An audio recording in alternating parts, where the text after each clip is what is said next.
오늘 우리가 읽어가는 말씀은 사사기서 7장의 전반부의 내용을 함께 읽었습니다. 11번째 시간인데요. 우리가 지금 살피고 있는 사사는 기드온에 관한 이야기입니다. 비교적 여러 장을 할애해서 이 사사 기드온에 대해서 설명을 쭉 해나가고 있는데요. 이 기드온은 이스라엘의 사사들 가운데서 5번째 세움을 받은 사사입니다. 우리가 앞에서 읽어본 것처럼 온니엘이라는 사람, 또 에웃이라고 하는 사람, 삼갈이라고 하는 사람, 또 드보라라고 하는 사람, 이 4명의 사사가 앞에서 세워졌고 기드온에 관한 이야기는 5번째 세워진 사사입니다. 그가 사사로 세움받았던 그 때는 미디안이 이스라엘 백성들을 참 괴롭혔던 시기에 해당이 됐습니다. 7년 동안이나 이스라엘 백성들을 괴롭히는데 특별히 그 괴롭힘 때문에 이스라엘 백성들이 매우 궁핍한 처지에 이르게 되었습니다. 먹고 살 문제까지 힘들어지게 되니까 이스라엘 백성들이 7년 만에 여호와 하나님 앞에 부르짖게 되었다고 이야기합니다. 하나님께서는 그들의 기도를 들으시고 기드온을 사사로 세워주시게 됩니다. 이 기드온은 므낫세 지파의 출신입니다. 그리고 이 사람의 위치를 보면 한 부족을 이끌었던 지도자 집안에 속한 사람이었음을 알게 됩니다. 그 부족은 하나님을 섬기는 게 아니라 도리어 바알과 아세라를 섬기는 부족이 되었다고 하는 것이고 그가 속했었던 집안은 그 부족을 이끌어가고 있는 지도자에 해당이 됐다고 하는 겁니다. 그래서 높은 지위에 있었지만 그의 모습은 매우 평범한 한 사람에 지나지 않는 모습을 보여주었던 것 우리가 한번 살펴보아 봤습니다. 그런데 그러한 기드온에게 하나님께서 나타나시더니 뭐라고 말씀하냐면 그를 불러 큰 용사여 이렇게 말씀을 하십니다. 그러면서 여호와께서 너와 함께 하신다 이런 말씀을 하면서 기드온을 사사로 세워 가시게 됩니다. 하나님께서 이 기드온에게 나타나서 내린 첫 번째 명령이 뭐였냐면 바알과 아세라 이 제단을 다 허물어 버려라 하는 그런 명령을 내리시게 됩니다. 그런데 그 명령을 듣고 거절할 수는 없고 순종은 해야 되겠는데 그 순종하는 게 매우 두려운 일이었습니다. 조금 전 나눈 것처럼 그 부족 전체를 이끌었던 지도자 집안이었고 그 부족 전체가 바알과 아세라를 섬기고 있었기 때문에 하나님께서 그에게 이 바알과 아세라를 허물어 버려라 이렇게 하시는 명령을 순종하는 것이 결코 쉽지 않았습니다. 망설임 끝에 그가 마지못해서 순종을 하게 됩니다. 그 사건이 일파만파로 퍼지게 되면서 큰 위험에 처하게 되지만 아버지의 번뜩이는 지혜로 어려움 속에 빠져버린 게 아니라 그것이 오히려 그에게 명성을 얻게 하는 계기가 됩니다. 그래서 이 기드온의 별명이 여룻바알이라고 하는 별명이 만들어져요. 바알이 그와 더불어 싸운다 이렇게 말합니다. 만약에 바알과 아세라가 살아있는 신이라면 어떻게 그 제단을 허무는 기드온을 가만히 둘 수 있었겠느냐 하는 겁니다. 그런데 그 바알과 아세라의 제단은 허물어져 있고 멀쩡히 기드온은 살아 있었다는 것이 증명이 되면서 이 기드온은 바알과 아세라와 싸워서 이긴 사람이다. 이런 명성을 얻게 된 겁니다. 그러면서 하나님께서 그를 통해서 당시에 괴롭혔던 미디안 연합군들과 싸울 수 있도록 군대를 모집하게 해주시게 돼요. 그러한 싸움의 일전을 앞두고 있는 상황 속에 기드온은 하나님이 함께 하신다고 하는 여러 증거들을, 표적을 요구하게 됩니다. 하나님께서는 그 요구대로 그대로 응답해 주시게 돼요. 그것이 우리가 이제까지 읽어왔던 기드온에 관한 이야기입니다. 오늘 우리가 읽은 이 본문 속에서 전쟁에서 싸울 군인들을 300명으로 줄여가시는 대거 축소하는 과정, 그것을 오늘 본문 속에서 우리에게 보여주고 있어요. 하나님께서 일전을 싸우려 가는 그 전쟁을 어떻게 준비해 가시는가 하는 것을 우리가 잘 살펴볼 수 있습니다. 이걸 통해서 우리가 배우는 교훈들이 몇 가지 있게 될 것입니다. 그러한 내용들을 우리가 함께 살펴보도록 하겠습니다. 오늘 우리가 읽은 본문 내용은 크게 두 부분으로 나눠볼 수 있겠는데 1절부터 8절 내용에서는 군대를 대거 축소해가는 과정을 우리가 살펴보게 됩니다. 실제적으로 모인 전체 군인 수는 32,000명 정도가 모여 있었는데 그 숫자가 너무 많다라고 말씀하시면서 그 숫자를 처음에는 10,000명으로 줄이시게 되죠. 그리고 그 10,000명 가운데서도 또 대다수의 사람들을 다 돌려보내고 300명만을 남겨두시게 됩니다. 기드온과 300명의 군인들이 모여서 수많은 그런 미디안 연합군들과 더불어 싸우게 하시는 그런 과정, 그것이 소개가 되고 있고요. 그리고 9절에서부터 우리가 읽은 14절의 내용에서는 하나님께서 구체적으로 이 기드온에게 전쟁을 준비시켜 가시는 그런 일들을 어떻게 하고 계신가 하는 내용들을 보여주고 있습니다. 먼저 우리가 앞부분의 내용을 살펴보면은 당시에 이 기드온을 중심으로 모여든 군대의 숫자가 32,000명 정도의 숫자가 모였다고 알려줍니다. 그런데 하나님께서는 그 모여있는 그 군대들을 축소시키게 하죠. 너무 많다고 이렇게 말씀을 하시는 겁니다. 먼저 우리가 읽은 본문 1절 가서 보면은 이제 전쟁을 하기 전에 서로 진영을 꾸려 있는 곳이 어디였는가 먼저 알려줍니다. 1절에 보면 여룻바알이라는 기드온과 그를 따르는 모든 백성이 일찍이 일어나서 하롯셈 곁에 진을 쳤다. 미디안의 진영, 미디안 연합군들은 그들의 북쪽 모래산 앞 골짜기에다가 진을 쳤다. 이렇게 이야기합니다. 그래서 이제 일전을 앞두고 있는 그런 상황임을 말해주고 있어요. 여기 하롯셈이라고 하는 말의 뜻은 뭐냐면 전율의 셈, 떠는 셈이다. 이런 뜻을 가지고 있다는 겁니다. 이 하롯셈에 이스라엘 백성들이 기드온과 함께 모여 있었다고 말해주고 이들과 함께 싸울 이 미디안의 연합군들은 북쪽 모래산, 모래 언덕 그 앞에 있는 골짜기에 꽉 차 있는 그런 진영을 꾸렸다고 이야기해 줍니다. 그런 상황 속에 하나님은 기드온에게 말씀을 하시는데요. 이런 말씀을 하십니다. 2절에 보면 너를 따르는 백성이 너무 많다. 내가 그들의 손에 미디안 사람을 넘겨주지 않을 것이다. 왜냐? 이스라엘이 나를 거슬러 스스로 이렇게 자랑할까 싶다 이거죠. 어떤 자랑을 하겠다고 말씀하시냐면 내 손이 나를 구원하였다 할까 생각한다 이렇게 이야기하십니다. 그 전쟁에서 승리하게 되면 그 전쟁에 혁혁한 공을 세워서 그 불가능한 전쟁에서 승리했다 그러면서 스스로를 높이고 스스로를 자랑하게 될 것 이것을 하나님이 아시고서는 너를 따르는 백성이 너무 많다 이렇게 이야기하시는 겁니다. 이때 모여 있었던 이 적진들 한 몇 명 정도가 모였냐면 사사기서 8장 10절에 보게 되면 13만 5천 명 정도가 모여 있었습니다. 이스라엘 백성들은 몇 명이 모여 있었느냐? 3만 2천 명이고요.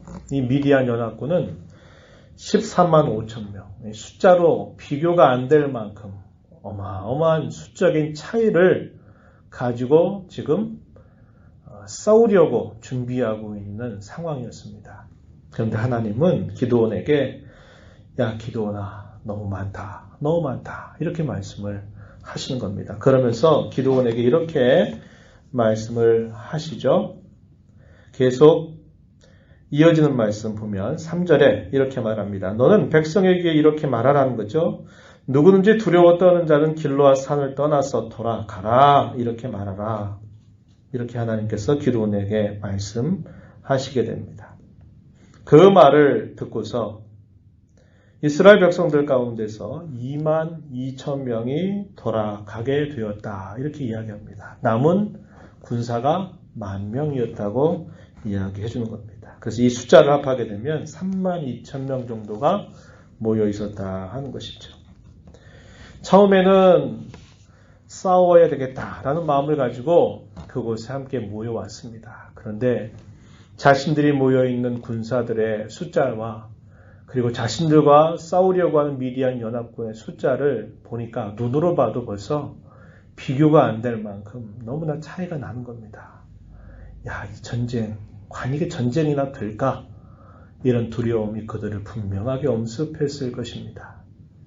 그 두려움을 크게 느꼈던 사람들은 기드온이 그렇게 말을 하게 되니까 이제 돌아가는 결정을 내리고서는 자신들의 있는 곳으로 돌아가게 된 겁니다. 그리고 10,000명이 남아있는 그런 상황이었다 하는 것입니다. 하나님께서 또다시 기드온에게 말씀을 하십니다. 4절 말씀에 보면은 백성이 아직도 많다. 그들을 인도하여 물가로 내려가라. 거기서 내가 너를 위해서 그들을 테스트하겠다. 시험하겠다. 5절에 보면 이렇게 말하죠. 누구든지 개가 핥는 것 같이 혀로 물을 핥는 자들을 너는 따로 세우고 또 누구든지 무릎을 꿇고 마시는 자들도 그와 같이 하라. 이렇게 기드온에게 말씀을 하셨어요. 그리고 10,000명의 군사들로 하여금 물을 마시게 했습니다. 그러니까 그렇게 두 부류로 나눠지게 되었는데 거의 대부분의 사람들은 어떻게 물을 마셨느냐. 무릎을 꿇고 손으로 그 물을 떠서 이렇게 움켜서 그 물을 마셨다는 겁니다. 그런데 300명이 되는 사람들은 어떻게 했냐면 바닥에 엎드려서 마치 혀로 핥아서 물을 마시는 것처럼 그렇게 물을 마신 겁니다. 매우 희귀한 행동이고 누구든지 쉽게 할 수 있는 그런 행동은 아니었다고 하는 겁니다.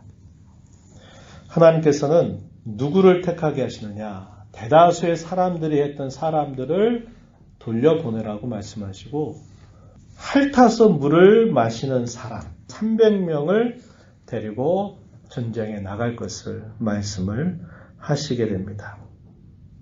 제가 예전에 이 기드온에 관한 이 이야기를 여러 번 들은 적이 있었어요. 그때 대다수의 설교자들이 어떻게 말하냐면 그들이 했던 태도와 행동에 따라서 그들의 태도가 더 준비가 됐고 덜 준비가 됐다. 이제 이런 것의 차이를 두고서 이 300명의 사람들은 그 중에서 매우 특별한 사람들이다.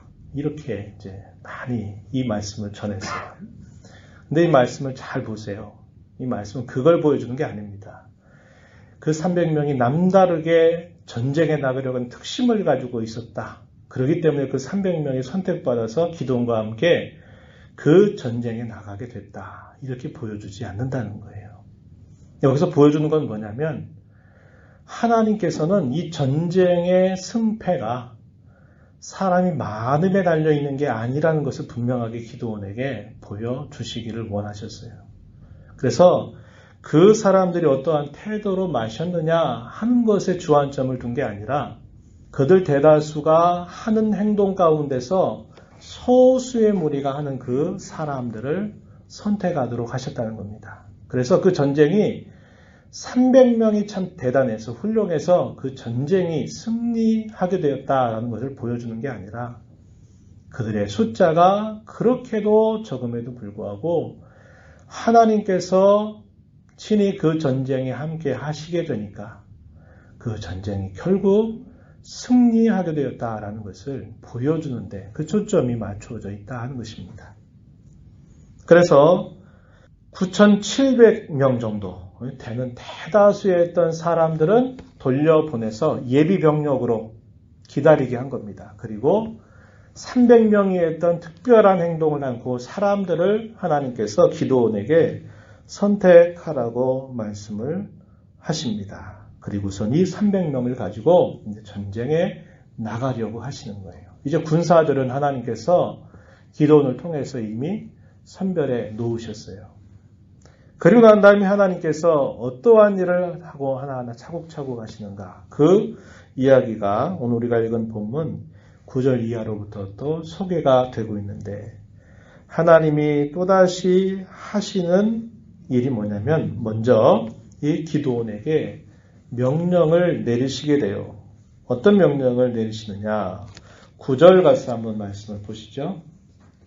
그 밤에 여호와께서 기드온에게 이르시되 일어나 진영으로 내려가라. 내가 그것을 내 손에 넘겨 주었다. 이렇게 말씀을 하십니다. 기드온은 의심이 많았던 사람이에요. 하나님이 부르실 때도 쉽게 알겠습니다. 이렇게 응하지 않았습니다.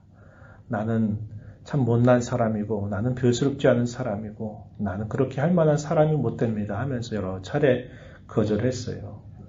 하나님은 기드온에게 또다시 명령을 내리시는데 그 명령에는 하나님의 약속이 분명히 표현되어 있다는 겁니다. 그 약속이 뭐냐면 내가 그것은 너의 손에 넘겨 주었다 이렇게 말합니다.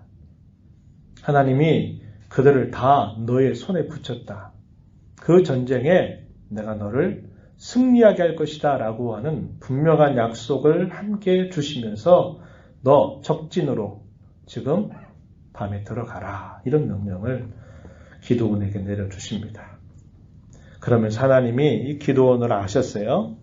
그리고서 뭐라고 말씀하냐면 10절에 보니까 너 혼자 내려가는 것이 너 두려운 마음이 든다면 너의 부하인 브라를 데리고 함께 그 진영으로 내려가라. 이렇게 하나님께서 말씀을 하시게 됩니다. 그리고 하나님 말씀하시죠. 그들이 거기 가서 뭘 하라는 게 아니라 그들이 무슨 말을 하는지 한번 더 들어봐라. 이런 말씀을 하나님께서 기드온에게 하시게 됩니다. 기드온은 여러 상황들을 봤을 때 담대한 마음을 갖기가 어려웠을 겁니다. 왜 그럴까요? 지금 적진은 무수하게 많은 사람들이 모여 있고 이스라엘 사람들이 싸우겠다고 나왔던 이 3만 2천 명 중에서도 거기에 2만 2천 명이 돌아갔고 10,000명도 많다 그러면서 대다수 사람들이 했던 행동을 했던 사람들은 다 돌려보내고 특이한 행동을 했던 300명만을 남겨둔 겁니다. 뭘 가지고 싸우라고 하시는 건지 도무지 이해할 수 없는 상황이 그에게 엄습하게 되었을 것입니다. 겉으로 보여지는 건 뭘까요? 이게 어떻게 전쟁이 될까? 이게 어떻게 싸움이 될까? 이런 두려움과 의구심이 계속 들어가는 겁니다. 하나님은 이렇게 기드온에게 명령하실 때 기드온을 더 두렵게 만들려고 내리신 명령이 아니셨다고 하는 겁니다. 오히려 기드온과 그의 군사들을 적진에서 도대체 어떤 생각을 가지고 있는지를 기드온에게 분명하게 들려주시기를 원하셨던 겁니다. 두려워하는 그의 마음을 담대함으로 바꿔주시기 위해서 이러한 명령을 기드온에게 내려주신 것입니다. 적군들이 어떤 모습으로 지금 이 전쟁을 하려고 있는지 그들의 심리 상태, 그들의 마음 상태가 어떠한가를 기드온에게 분명하게 보여주시려고 의도하셨던 명령입니다. 그래서 이 기드온이 브라를 데리고서 적진으로 밤에 찾아가게 됩니다. 그런데 그 적진의 숫자가 얼마나 많은지 12절에 보면 그 연합군이 메뚜기의 많은 수와 같고 그들의 낙타들의 수가 너무나도 많아서 해변에 모래가 많은 것처럼 그렇게 많았다고 이야기합니다. 처음에는 더 두려웠을 거예요. 아니 이렇게 많을 수가. 깜짝 놀라고 두려워했을 겁니다. 이게 겉으로 보여지는 상황이었어요. 그런데 하나님은 그에게 뭘 보여주시려고 한 게 아니라 보여주냐면 적군들이 이렇게 많다는 걸 보여주는 게 아니라 그 전쟁을 기다리고 있는 이 적군들의 마음 상태를 분명히 보여주시려고 하셨던 것입니다. 그가 조용히 브라와 함께 그 적진으로 조용히 가서 기다리고 있는데 군사들 간의 대화의 이야기가 그의 귀에 들립니다. 미디안 한 군사가 꿈을 꾼 이야기를 건네주게 돼요. 그 내용이 13절에 보면은 소개가 됩니다. 뭐라고 말하냐면 꿈 이야기를 하는 거예요. 꿈을 꿨는데 이런 꿈을 꿨다고 이야기합니다. 13절 보라 내가 한 꿈을 꾸었는데 꿈에 보리떡 한 덩어리가 미디안 진영으로 굴러 들어와 한 장막에 이르러 그것을 쳐서 무너뜨려 위쪽으로 엎어버리니 그 장막이 쓰러지더라. 그가 꾼 꿈을 이야기합니다.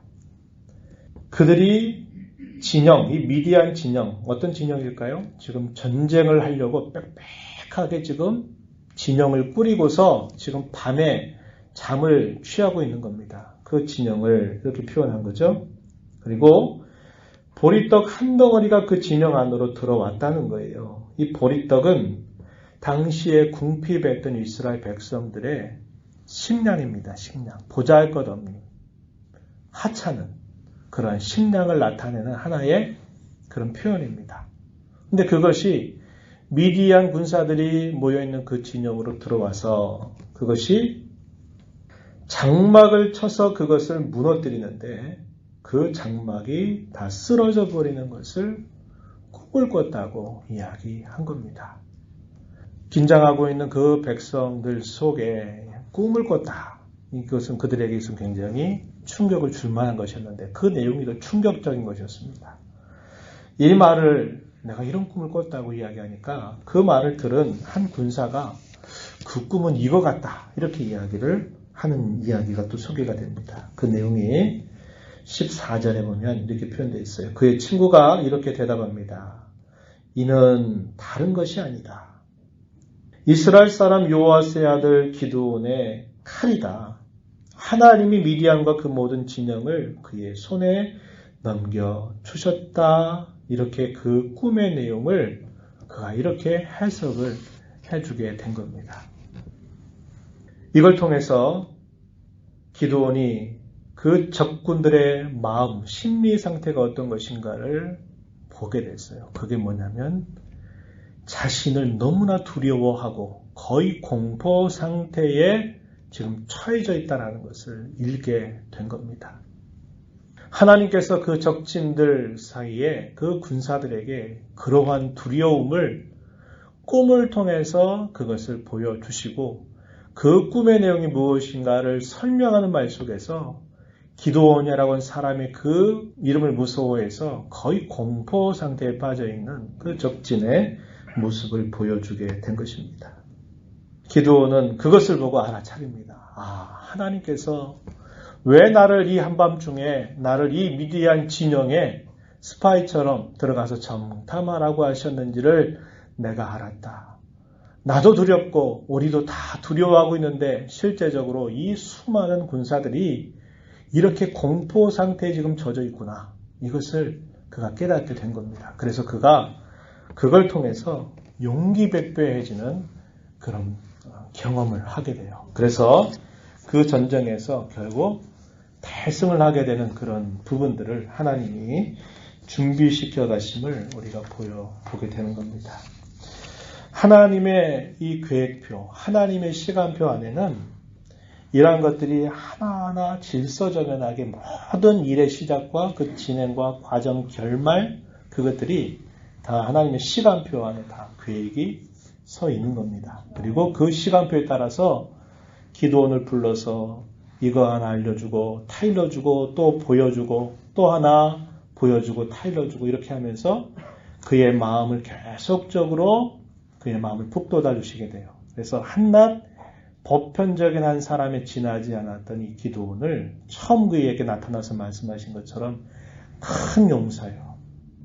여호와께서 너와 함께 하신다 라고 하셨던 그 말씀의 내용이 하나하나 차곡차곡 그의 마음을 굳세게 붙잡아 주시는 일을 하나하나 시간표에 따라서 이루어 가시게 되고 또 그 상황들을 하나님 만들어 가시면서 정작 그들과 싸우려고 하는 이 적군들, 숫자적으로는 어마어마하게 많은 숫자를 가지고 있지만 그들의 마음은 이미 공포 가운데 빠져 있는 것을 그들에게 보게 하시면서 그의 마음 북돋아 주고 그 전쟁에 결국 승리하게 만드시는 그 일들을 하나님이 이루어 가심을 보여주고 있다는 겁니다. 그 나머지 이야기들은 우리가 다음번에 함께 살펴보게 될 것입니다. 오늘 우리가 이 말씀을 보면서 몇 가지 생각을 하고 마무리를 하겠습니다. 전쟁에는 두 종류의 전쟁이 있다고 볼 수 있습니다. 하나님의 백성들이 싸우는 전쟁에는 여호와께서 붙이시는 전쟁이 있고 사람이 붙이는 전쟁이 있다고 하는 겁니다. 여호와께서 붙이시는 전쟁은 여호와께서 내가 싸우시겠다 하시는 전쟁이 될 것이고 사람이 붙이는 이 싸움, 전쟁에는 결국 사람 자신이 군사력과 지혜와 또 책략을 가지고서 싸우는 전쟁이 된다는 겁니다.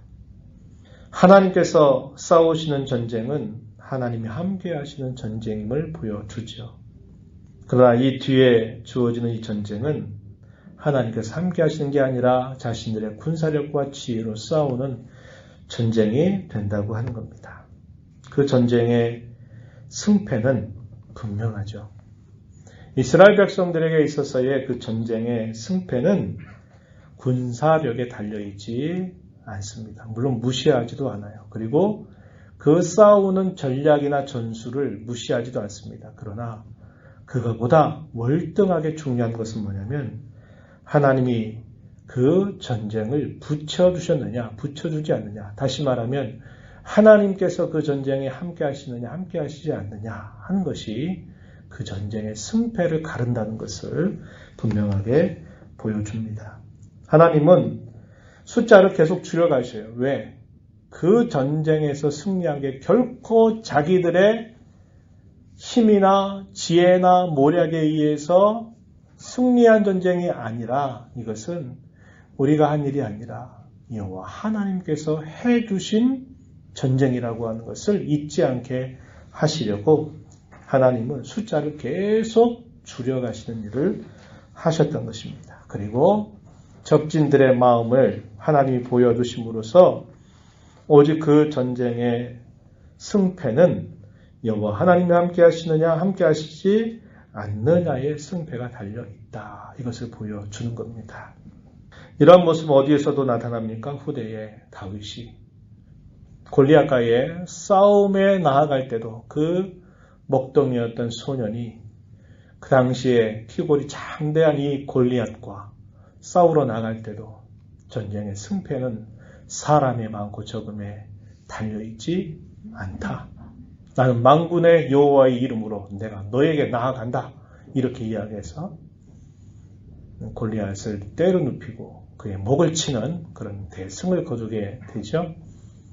이스라엘 백성들이 블레셋과의 싸움에서 큰 위기 가운데 있을 때 이 사울의 아들이었던 요나단의 경우도 숫자적으로나 형편적으로는 도무지 그 싸움의 승산이 없는 상태였습니다. 그런데 하나님께서 이 요나단의 마음을 북돋아 주시니까 이 요나단이 밤에 적진으로 들어가게 되죠. 그 적진에서 그 한 일로 인하여 그때 이 요나단의 태도도 마찬가지였습니다. 전쟁의 승패는 사람이 많고 적음에 달려있는 게 아니다. 이러한 굳은 믿음을 가지고 나아가서 이스라엘, 위기 가운데 있는 이스라엘을 건져내는 역할을 하게 된 것입니다. 기도원의 300명의 군사들, 이 이야기가 보여주는 것도 역시 하나님이 함께 하시느냐 그렇지 않느냐의 전쟁의 승패가 달려있다라는 것을 분명하게 보여준다는 것입니다. 그러면 어떻게 하면 하나님이 함께 하시는 그런 전쟁이 될까요? 그것은 하나님의 말씀에 대한 순종, 그것이야말로 하나님이 함께 하시는 것을 보여주는 가장 올바른 방법임을 우리는 알게 됩니다. 전쟁의 승리의 비결은 하나님이 함께 하시는데 있다라고 분명히 가르쳐 주고 하나님이 함께 하시는 일에 우리에게 요구되는 가장 올바른 방법은 하나님께서 하신 말씀을 그대로 받아들이고 순종하는 일에 있다라는 겁니다. 이걸 다르게 뭐라고 말하느냐? 충성스러움에 있다. 이렇게 요약할 수 있는 말입니다. 바울 사도는 이 부분을 무척 강조합니다. 디모데에 쓴 편지, 디모데후서 2장 2절에 보게 되면 충성스러운 사람들에 대해서 이야기하면서 그 충성스러움의 모범으로 몇 가지의 경우를 예를 듭니다. 그 내용이 디모데후서 2장 3절에서부터 6절까지 소개가 되는데 이 충성스러움을 나타내는 몇몇 사람들을 사도 바울이 누구로 설명하냐면 첫 번째는 좋은 군사, 병사 거기에 예를 들고 있습니다. 그래서 사도는 뭐라고 말하냐면 그리스도 예수의 좋은 병사를 하나의 충성스러움의 하나의 예로 설명합니다. 병사로 복무하는 자는 자기 생활에 얽매이는 자가 하나도 없나니 이는 병사로 모집한 자를 기쁘게 하려 합니다. 이렇게 설명하고 두 번째는 경기하는 선수를 이야기합니다. 선수가 그 선수 경기에서 결국 승리자의 관을 쓰게 되는 경우도 뭐에 달려있느냐? 충성스러움에 달려있다. 이렇게 이야기하는 거죠. 세 번째 예를 드는 경우가 수고하는 농부의 예를 듭니다. 봄에 씨를 뿌리고 계속적으로 그 뿌려진 씨를 계속적으로 관리하고 돌보고 물을 공급하고 하는 일들을 하면서 마침내 때가 됐을 때 그것으로부터 곡식을 얻게 되는 것. 이걸 이야기할 때도 수고하는 농부의 예를 들고 있다는 겁니다. 이런 여러 가지의 예를 통해서 사도가 강조하는 것은 뭐냐? 충성스러움이다 하는 겁니다.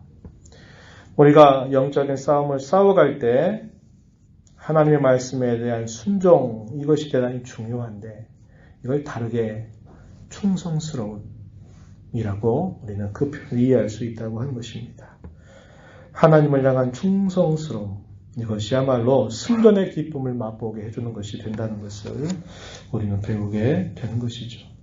저와 여러분이 하나님 앞에 이런 충성스러운 사람이 되기를 진심으로 바랍니다. 마지막으로 우리가 생각하는 것은 우리가 승리를 하더라도 그 승리에는 확고한 승리가 있기도 하고 아슬아슬한 승리가 있기도 하다는 겁니다. 확고한 승리는 명백하게 승리했다 이 말이죠. 아슬아슬한 승리는 엎치락 뒤치락 반복을 하면서 가까스로 이겨냈다는 거예요. 질 뻔했는데 패전할 뻔했는데 그 패전이 아니라 오히려 거기서 가까스로 승리했다. 이거 말할 때 이걸 아슬아슬한 승리라고 말할 수 있습니다. 성경 우리에게 말합니다. 우리의 주님 예수 그리스도께서 십자가에서 죽으신 사실, 그가 사망의 권세를 깨뜨리고 부활하신 사실은 분명한 승전이 우리에게 이루어졌다는 것을 보여준다는 것입니다. 사단의 모든 세력이 제압이 되었고 최후의 승리가 우리에게 확보되었다는 것을 분명하게 보여주는 사건, 우리 주님이 죽으시고 부활하신 그 사건을 통해서 우리에게 분명히 보여주셨습니다. 그렇지만 주님을 믿고 따르는 저와 여러분은 현실 속에서 이 승패를 엎치락 뒤치락 반복하게 됩니다. 이게 우리 현실이죠. 우리가 현실 속에서 경험하는 승리는 확실한 경우보다 아슬아슬한 경우가 참 많다 하는 것이죠. 가까스로 이기긴 했는데 또 언제 그 상황이 역전될지 모르는 그런 일을 많이 경험하게 된다는 겁니다. 확고한 승리는 뭘까요? 그 승리한 결과가 오랫동안 유지가 되는 겁니다. 그래서 그 패전한 그 나라, 그 백성들이 또다시 전쟁을 걸어올 수 없는 정도로 확고한 승리를 했다는 것. 이걸 확고한 승리라고 말할 수 있겠죠.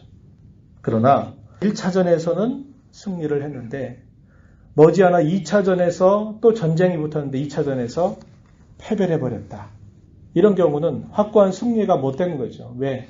또다시 싸울 여지를 남겨두었다 이 말입니다. 그리고 그 싸움에서는 결국 역전 상황이 벌어져가지고 오히려 승리하지 못하고 패전했다고 하는 것이죠.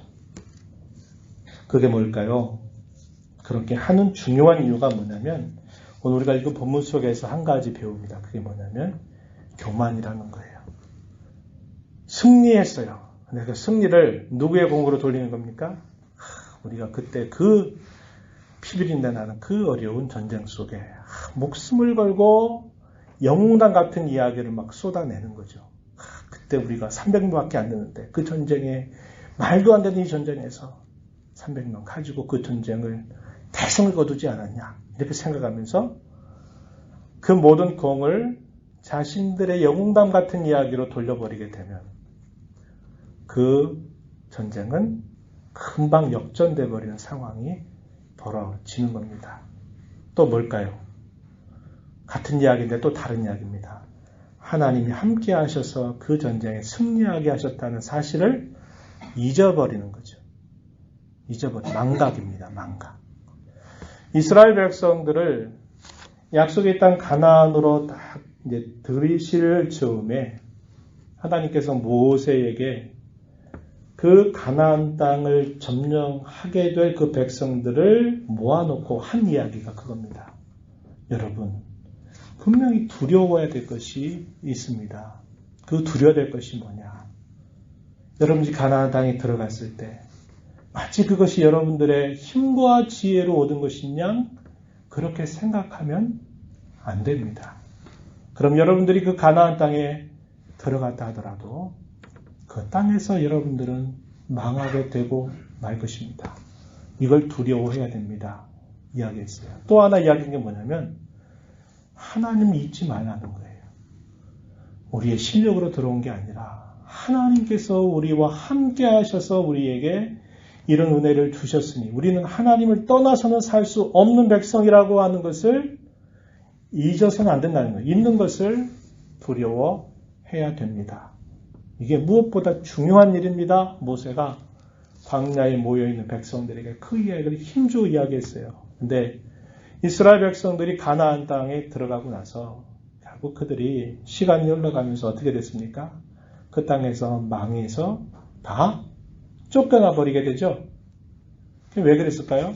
두 가지예요. 하나는 교만. 또 하나가 뭘까요? 하나님을 잊어버린 거예요. 확고한 승리라고 하는 것은 내가 싸워 이긴 그 승리가 오랫동안 유지되는 거예요. 근데 여기는 가까스로 이겼는데 그 다음에서는 오히려 져버렸어요. 뭐 때문에? 이 두 가지. 하나님을 망각하게 되는 것. 또 우리가 언제 모르게 우리의 마음이 교만해지게 될 때 우리의 승리는 확실하게 승리라고 말할 수 없고 또 넘어질 수 있는 그런 많은 것들을 남겨두는 것이 된다고 하는 겁니다. 기억하십시다. 우리는 우리의 살아가는 삶 속에서 하나님을 절대로 잊지 않아야만 돼요. 그리고 하나님 앞에서 사람 앞에서 교만한 마음을 항상 그 순을 죽이는 일을 해야 돼요. 이것은 잡초와 같아서 그냥 가만히 내버려 두면 관리하지 않으면 어느새 모르게 잡초가 정원에서 자라는 것처럼 우리의 그 자연스러운 모습 속에서 나타나고 있는 항상 패배의 원인이 되는 중요한 것들입니다. 그래서 오늘 저와 여러분이 영적인 전쟁을 계속적으로 싸워 나갈 때 우리에게 확고한 승리는 주님으로 말미암아 약속이 되어 있지만 우리가 그때까지 계속적으로 엎치락뒤치락하는 일들을 우리가 하느냐 하지 않느냐는 그 모든 것은 바로 이것을 우리가 잘 기억하고 잘 지켜내느냐 그렇지 못하냐에 달려있다는 것을 기억하면서 우리 생에 다들 언제나 겸손한 자로 하나님 앞에 살고 이제까지 내가 된 것은 하나님의 은혜로 된 것이다. 나는 하나님을 떠나서는 난 살아갈 수 없다.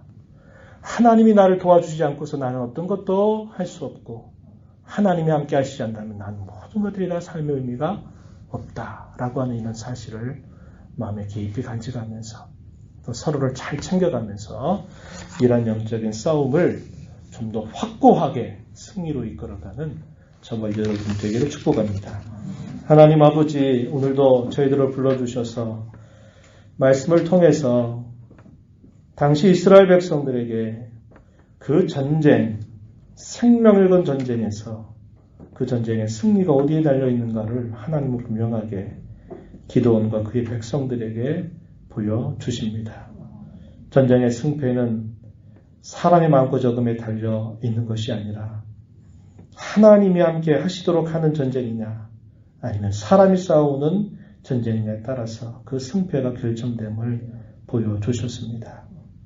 교만한 마음을 품는다든지 하나님의 손길을 망각한다든지 하게 된다면 겉으로는 승리를 거둔 것처럼 보이나 그 승리가 오래가지 못하고 또 패배할 수 있다는 것을 우리 마음에 잘 생각하면서 이 땅에 사는 동안 이 영적인 전쟁을 끊임없이 수행해가는 저희 모든 하나님의 사람들이 늘 하나님을 잊지 않게 하시고 저희들의 마음이 교만한 곳에 빠지지 않도록 저희의 심령을 말씀과 성령으로 잘 단속해 가는 삶을 끊임없이 살게 하시고 또 서로를 그렇게 잘 챙겨가는 저희들 모두가 되도록 인도하여 주옵소서. 예수님 이름으로 기도하옵나이다.